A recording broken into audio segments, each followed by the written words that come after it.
Pol Pot regime. Toward the end of Pol Pot regime, I felt there's something not right in Pol Pot regime. I felt like there's so many factions in Pol Pot because they start to kill each other. They killed their own people as well.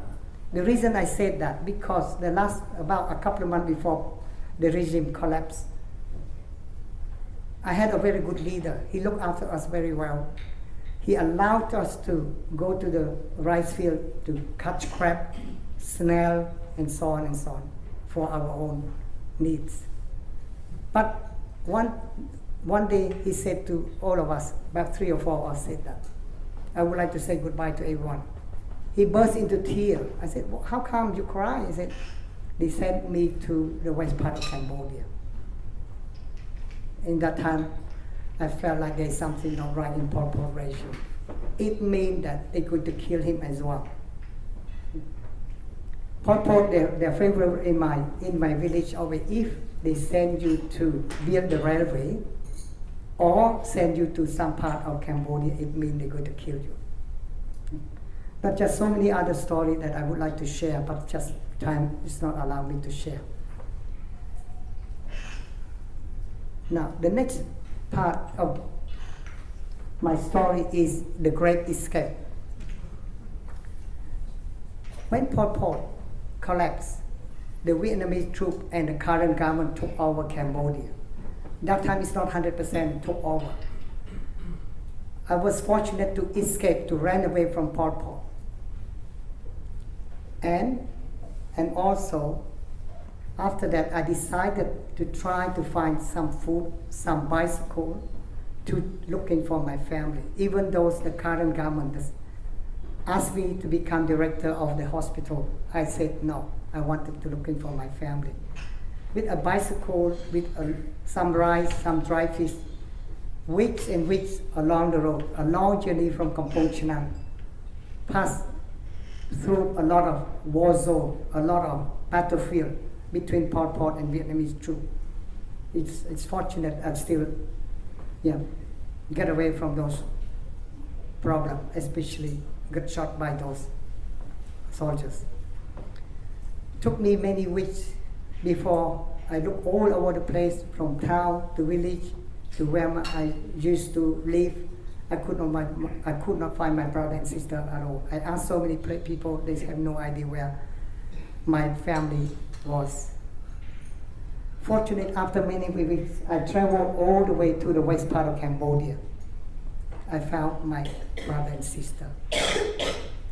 I asked them about my parents. They said, all passed away. I lost, like Jeff said, and 2 of my brothers and 1 of my sisters. And asked also about my mother's side. They said all wiped out. All my mother's side, none left.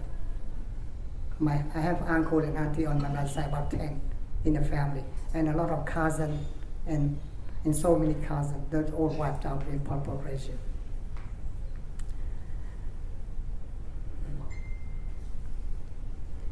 The idea that I tried to escape from Cambodia, my intention is just to give my brother and sister education. That's all my intention in the first place. I decided to go back to get my elder brother from Kampong Chhnang, and we decided to escape, and another 3 friends decided to come with us. The first escape, we have a big hope that we could get into third world country to give education to my younger brother and sister. Unfortunately, after all day and all night, travel through the river, the creek, the jungle, robbed by the Thai soldiers, robbed by the bandits, at the end we get to the refugee camp. The Thai soldiers forced us into the bus. They said they're going to send us to Malaysia. It wasn't true at all.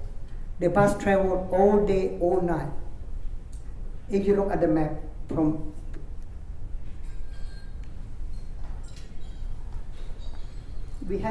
they took us from this part of Cambodia all the way to this part of Cambodia. It took all day, all night. The next morning when we woke up, we realized that we was on the top of the mountain, very misty and cold.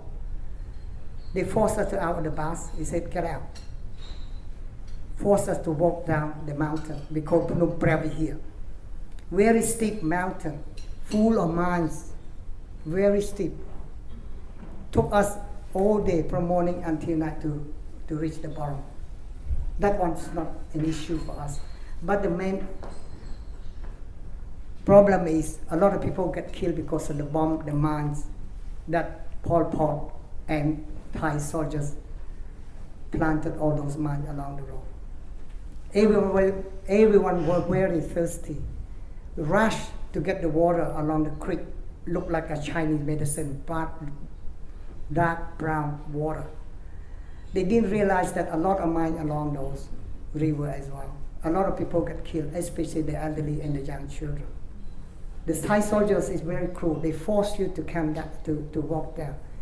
If you refuse to walk down, they're going to kill you anyway.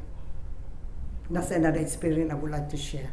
And after I had to walk all the way from the prairie here down to here to Simui, and had to get a boat, row all day from here across here to my hometown.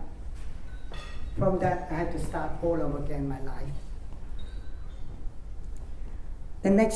The second escape, I tried to send my brothers, his friend, and one other scientist, with my brother Ken and another cousin Ian. I tried to send him first to the refugee camp.